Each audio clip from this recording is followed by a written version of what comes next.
Candace swirled the wine in her glass like she was delivering a toast. "You'll watch the kids while I live my life. That's the rule," she said, light and cold. Brian laughed. Not a full laugh, just that smug half-snort he did when he thought something was clever. I stood there with a stack of plates in my hands, staring at the greasy pan I still needed to scrub. My back ached. I had cooked the roast, sliced the vegetables, done the shopping, folded the laundry, and helped Chloe with her reading log, all while they worked from home, in their rooms, with closed doors and locked schedules. Now, apparently, this was my job. Officially. "I thought you were still looking for a sitter," I said, quietly. Candace shrugged, not even glancing up. "We were, but it's been so nice having you here. The kids love you, and you're already settled in." She smiled, like this was a compliment. Like I'd won a prize. I nodded slowly, not trusting my voice. I hadn't unpacked my boxes yet. I didn't plan to. I kept telling myself I was here for a few weeks, maybe a month, just until they got back on their feet. But they were already standing tall. Manicures, streaming subscriptions. A new espresso machine arrived last week. I helped pay the credit card bill that covered it. I gave them everything I had left in savings. Not because they asked. Because I saw the late notices, the unpaid balances. Because I loved them. Because I didn't want them to drown. I hadn't realized they'd learned to swim just fine on my back. I stacked the dishes by the sink and washed my hands. I didn't say another word. But something in me pulled tight like a thread reaching its final knot. Candace poured more wine. Brian turned on the TV. And I stood in my own silence, invisible, in a house where I'd once been called Mom. I stopped counting the days after the third week. The calendar on the fridge still showed last month, the one I arrived in. My suitcases sat by the closet unopened. A few of my blouses hung beside dusty coats they never wore. I told myself I was being considerate, not taking up space, not settling in. Every morning, I woke before anyone else. I'd prepare breakfast, pack the kids' lunches, remind Chloe to brush her hair, help Max find his shoes. They kissed me on the cheek and ran out the door. Candace rarely came downstairs before 10. Meetings, she always said, still in pajamas. Her laptop open, but always tilted just enough that no one could see the screen. One morning, Max tugged my sleeve and whispered, "Are you the maid now?" I smiled. Told him I was just helping, but something in my chest went cold. I started noticing small things. The pantry, once full of snacks and cereal, was now lined with sticky notes. For kids only. Do not touch, even on tea bags I had bought myself. The thermostat was locked at 66. The lights had to be switched off immediately after use. "Energy costs are insane," Mom Candace said, sipping her lavender latte. But her Instagram told a different story. Weekend getaways, dinner at places with menus that didn't have prices, a new handbag with a tag I recognized from the high-end boutique near town. I stared at the screen longer than I meant to, scrolling through images of champagne flutes, rooftop views, and matching robes at some resort. Chloe sat next to me, reading over my shoulder. She leaned in and whispered, "She told us not to tell you. She says you wouldn't understand." That night I skipped dinner. I stayed in the guest room, the one with the broken latch and no curtain rod. The light bulb flickered when the hallway fan kicked in. I stared at the ceiling, counting the water stains I hadn't noticed before. I didn't cry. I just listened to their laughter from downstairs, distant and closed off. I was standing at the folding table, smoothing a stack of tiny shirts still warm from the dryer, when Chloe drifted in. She didn't look at me at first, just ran her fingers along the edge of the table, the way she did when she was working up to saying something she wasn't sure she should. "Mom says you're lucky," she murmured, eyes fixed on the fabric. "Lucky?" I asked softly. She shrugged. "Lucky you get to feel useful again." It wasn't mean. It wasn't sharp. It was simply delivered the way a weather report would be ordinary, repeated familiar. That was what stung. How often had she heard it?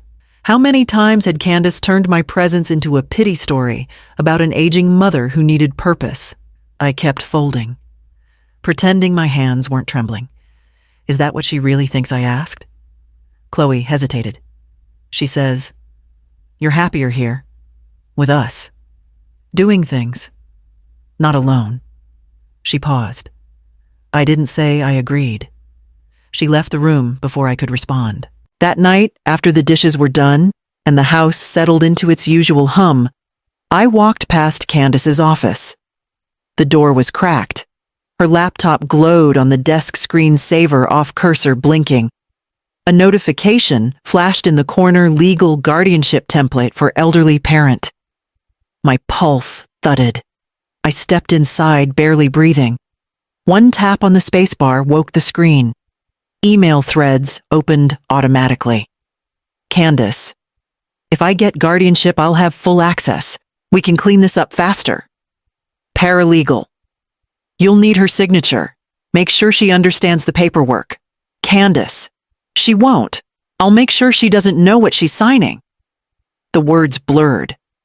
I had to grip the desk to keep steady. This wasn't frustration or carelessness. This was planned, mapped out like a project timeline. I closed the laptop quietly, though no one was near enough to hear. My reflection in the dark screen looked older than I remembered, drawn tight at the edges. I walked back to the guest room, sat on the edge of the bed, and listened to the house settling around me, every creak now sounding different, like a warning shifting in the walls. And somewhere in that stillness, something in me began to shift too, preparing for what came next. I didn't say anything to Candace the next morning. I made the kids breakfast, ironed Brian's shirt, and pretended my world hadn't shifted the night before.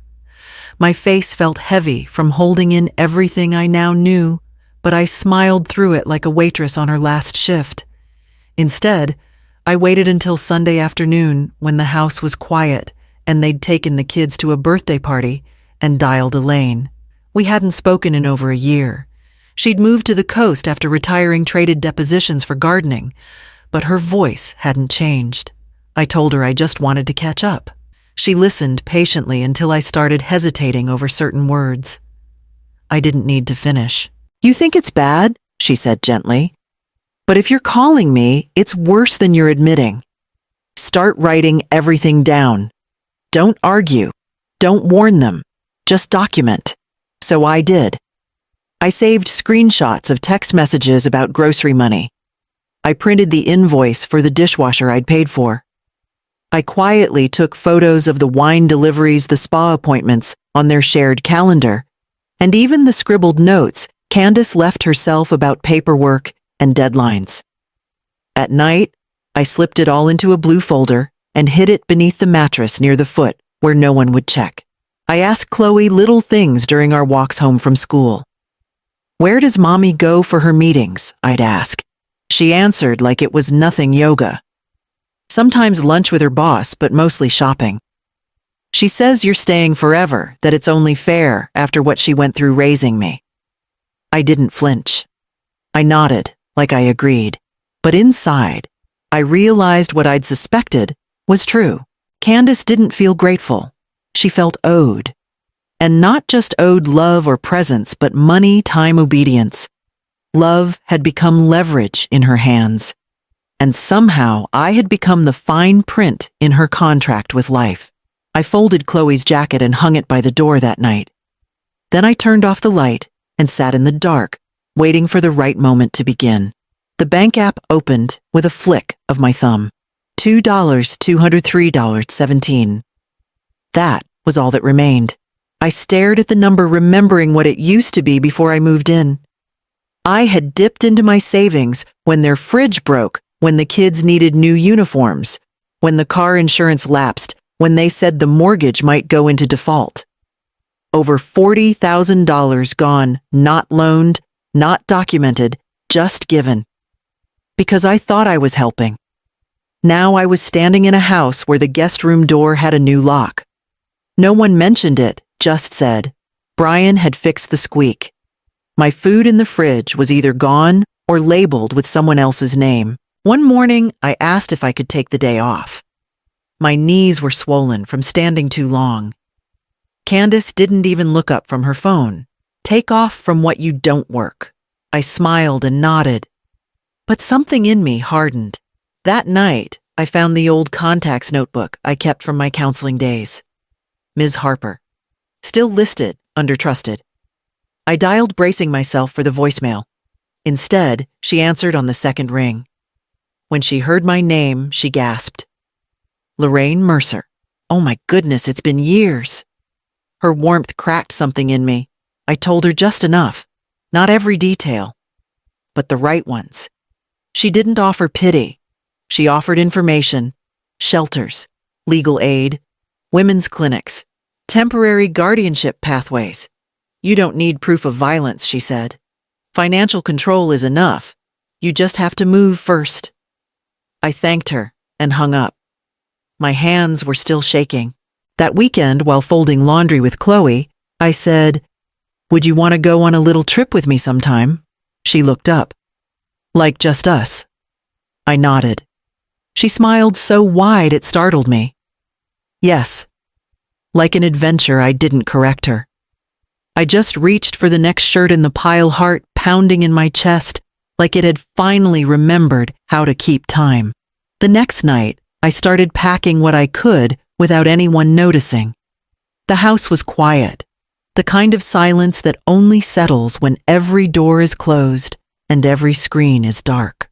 The kids had fallen asleep early, worn out from a school event I hadn't been told about until the last minute. Candace had left an hour ago in a cloud of perfume and heels that clacked down the walkway like punctuation marks. I opened the guest room closet and pulled out the tote I'd kept folded behind the winter coats. No wheels, no noise. I laid it flat on the bed and moved quickly, methodically, like I'd done this before. But I hadn't. Not like this. Birth certificates, social security cards, my passport. Printed copies of emails. My small collection of bank statements. I slid the blue folder from under the mattress and tucked it deep inside the tote. Then came clothes, only what would fit without bulging. Chloe's things were already set aside in her school backpack. I stepped into her room. She was curled up, hugging her stuffed elephant. The note sat on her nightstand, folded neatly. I'm with Grandma. Please don't be mad, written in her careful third-grade scrawl. She didn't want me to read it, but I'd already seen it. My heart ached, not from guilt, but from the knowledge that she'd chosen to come without needing to be asked twice.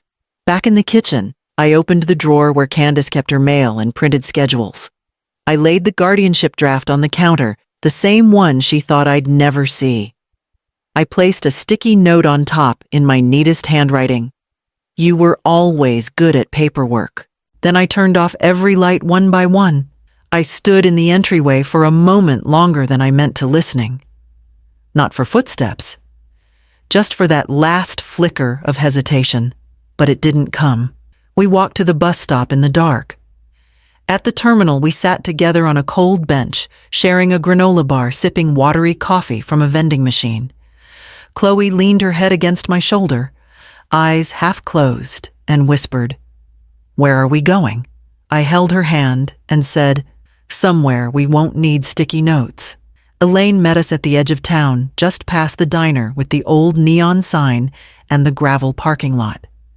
She didn't ask for details. She just placed the apartment key in my hand and hugged Chloe tight enough to make her giggle. It was a small place, 2 rooms, thin walls, no washer, but it was ours. Elaine had helped me rent it under a temporary name just until things settled. It wasn't hiding. It was protection. Ms. Harper checked in the next day. She spoke gently but efficiently, and within the week, we were sitting across from 2 pro bono attorneys in a cramped office above a dental clinic. I handed them the folder from my bag, the one that had once lived under my mattress. They didn't ask how I got it. They just nodded and took notes. Chloe started school on Monday. I walked her to the gates, holding her hand a little too long. She looked back only once, smiled, and waved, like she'd done this her whole life. I waited. I knew Candace would notice eventually. The first call came the night after we moved, then 3 more. I didn't answer. The voicemails started piling up, each more frantic than the last. Then came the texts. How could you do this to us after everything I've done for you? You'll regret this. I'll make sure they know you're unstable. I read each one in silence, heart steady, fingers still. Then just once, I replied.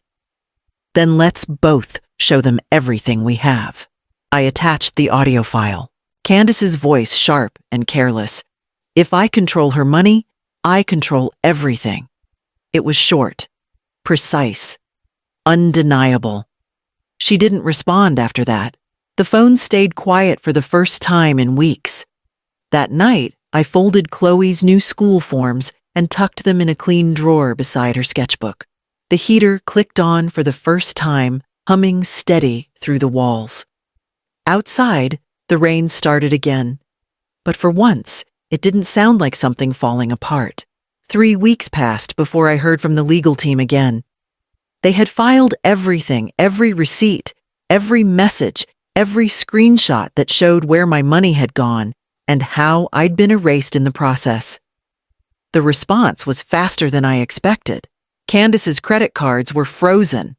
The bank began looking into the account where my transfer had somehow become their down payment. Even the mortgage company flagged her file because half the money had come from me and none of it was declared properly. I didn't feel triumphant, just relieved. Chloe's guardianship was granted temporary for now, but enough. I sat in a small office and signed the papers with hands that didn't shake. There was no courtroom, no audience, just me. A quiet woman with a folder full of facts. I didn't call Candace. I didn't need to. She called me, though, again and again. The voicemails shifted like weather, sobbing, blaming, rage, desperation. Silence. You didn't have to go this far. You'll ruin Chloe's life. Mom, please, let's talk. But she never said sorry. Not once. I deleted each one without listening to the end. I had other things to focus on. Chloe had a field trip coming up. Her notebooks needed labeling. I sewed her initials onto her backpack strap with the old thread I used to mend her baby clothes. We planted basil and mint in the window box. She named the pots and taped little signs to each sunny, spicy Fred. It wasn't the life I'd pictured for us, but it was real. It was ours. One afternoon, while folding her laundry, I caught sight of a pair of socks she'd mismatched on purpose. To make the day more fun, she'd said. I held them for a moment, just breathing. No one was asking me for anything. No one was taking what wasn't offered. I set the socks aside and moved to the sink, where the herbs were reaching toward the sun, thriving in their own quiet way. And somewhere beyond that window, the wind began to shift. I didn't celebrate. There were no victory dinners, no toasts, no confetti of final judgments. Instead, I kept moving through each day the way you move through a room after turning off the alarm, carefully, quietly knowing you're no longer in danger, but still alert to what lingers. Chloe adjusted faster than I thought she would. She made friends at school, came home with glitter on her sleeves, and stories about a girl named Raina who loved cats. Sometimes, when we were getting ready for bed or walking home from the library, she'd ask, "Will Mom be okay?" I never rushed the answer. I'd take a breath and say, "That's up to her." She'd nod, and we'd keep walking. I joined a book club at the community center, the kind where no one finishes the book, but everyone brings snacks. I went to the first meeting just to listen and ended up laughing harder than I had in months. I picked up a part-time job at the local nursery, tending seedlings and organizing pots. My hands remembered the rhythm of it. It felt good to be useful in a space that didn't demand more than I offered. One morning, I pulled out the blender I'd bought for Candace 2 birthdays ago. She never used it, said it was too loud. I made Chloe a smoothie with strawberries and almond milk. She said it tasted like summer. Sundays became our quiet ritual. Chloe would draw while I did the laundry, and we'd take turns choosing a song to hum while we worked. One Sunday, she handed me a paper without saying anything. It was a drawing, 2 stick figures, a house, a sun in the corner. Above it, in uneven block letters, she'd written, "Safe now." I stared at it for a long time, feeling something in my chest begin to exhale. I pinned the drawing above the kitchen sink, not with tape this time, with a thumbtack, because I knew I wouldn't need to take it down. The letter came in a thin white envelope, hand-delivered by someone in a too-tight blazer who didn't look me in the eye. It was from Candace's lawyer, an offer to settle privately. She wanted to resolve the confusion outside of court, return part of the money, maybe frame it as a misunderstanding. I didn't need time to think. I folded the letter neatly and slid it into the back of the drawer where I kept old warranties and expired coupons. I didn't need the money. I needed the silence that followed. I needed her to know I wasn't waiting anymore. Fall came. The leaves outside the window turned deep amber and red. I baked apple bread one afternoon, filling the apartment with warmth that made Chloe hum without realizing it. She had joined the school band clarinet. She was terrible at first, gloriously terrible, but she practiced every night without shame. She didn't ask about Candace anymore. One afternoon, I stood by the window and watched the wind move through the trees. And for the first time in a long while, I felt something unfamiliar, stillness without tension. No one was coming. No one was arriving with a new demand, a new guilt, a new lock on the door. No one was coming to take anything. I folded a clean towel, placed it in the drawer beneath the sink, and turned on the porch light. Not because I was expecting company, but because I liked how it looked from the sidewalk, warm and steady. A light that didn't blink for attention, but stayed on, because it could. Later, Chloe came home with a new drawing. It was just lines and colors and stars, but she said it was about us. I hung it next to the other one.